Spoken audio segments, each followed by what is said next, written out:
Online home classes में आपका फिर से एक बार खैर मकदम है। हम पढ़ रहे थे सब्जेक्ट वर्ब एग्रीमेंट। आज इसी मौजू के ऊपर हम मज़ीद जानने की कोशिश करेंगे। तो आइए देखते हैं अगला पॉइंट क्या कहता है। ये एक्टिव और पैसिव के हवाले से काफ़ी इंपॉर्टेंट रहने वाला है ये पॉइंट। इसमें हम दो चीज़ों का याद रखेंगे। आप पहला पॉइंट ये याद रखेंगे, कंप्लीटेड एक्शन के लिए having plus third form of verb use होता है एक्टिव वॉइस के लिए, और being plus third form of verb use होता है पैसिव वॉइस के लिए। तो after should not be used in such a sentence, यानी कि इन सेंटेंस में आप आफ्टर का इस्तेमाल नहीं करेंगे। आइए एग्जांपल्स देखते हैं। Followers run away, this is incorrect, क्योंकि हमें आफ्टर यूज़ नहीं करना था। तो सही क्या रहेगा यहाँ पे, the leader having been killed the followers run away.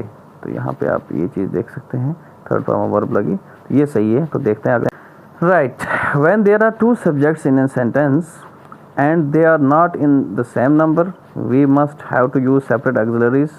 For example, auxiliaries as you know is, are, am, was, were, have, has, etc. for both of them.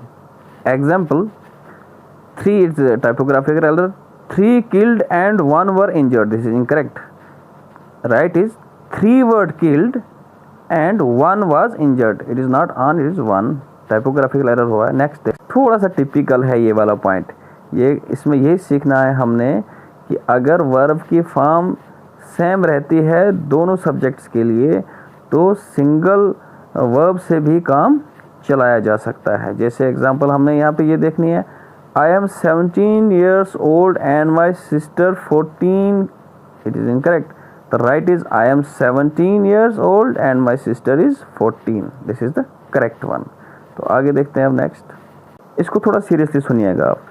Two auxiliaries can be used with one principal verb only when the form of the principal verb is appropriate to both the auxiliaries.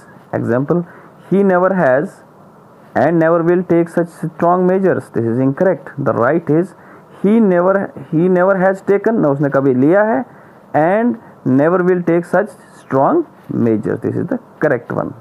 ना कभी लिया है ना लेगा. That is the right one. Next. Right, this point says that a past tense in the main clause should be followed by a past tense in the subordinate clause. Example, he succeeded because he works hard. This is incomplete.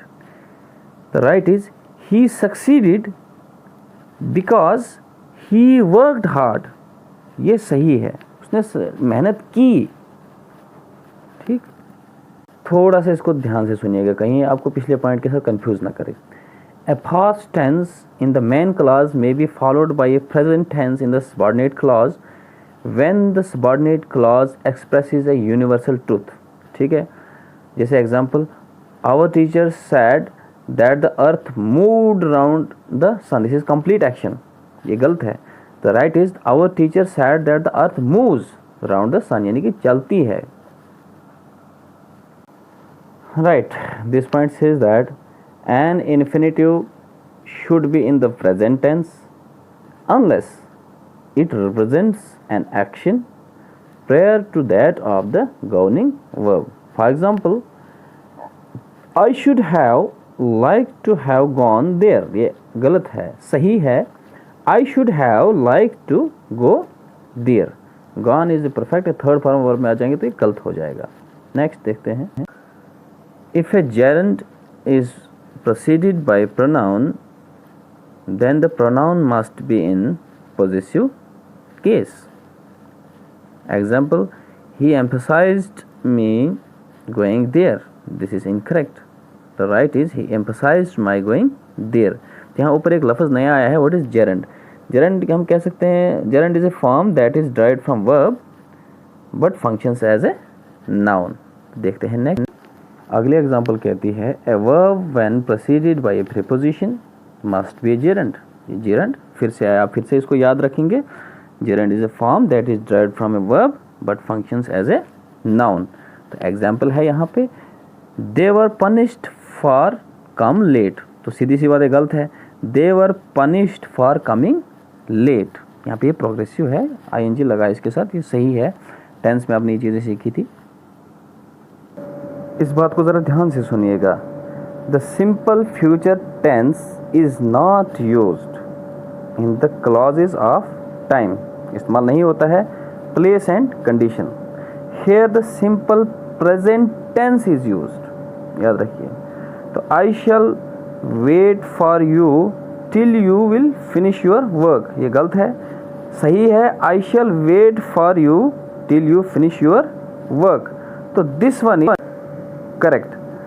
तो ये कुछ मिसालें थी subject verb agreement में uses of verb के ऊपर। तो next video में हम देखेंगे यूजेस ऑफ एडजेक्टिव्स के ऊपर। तो hopefully you enjoyed the video. Stay home, stay safe. Thanks for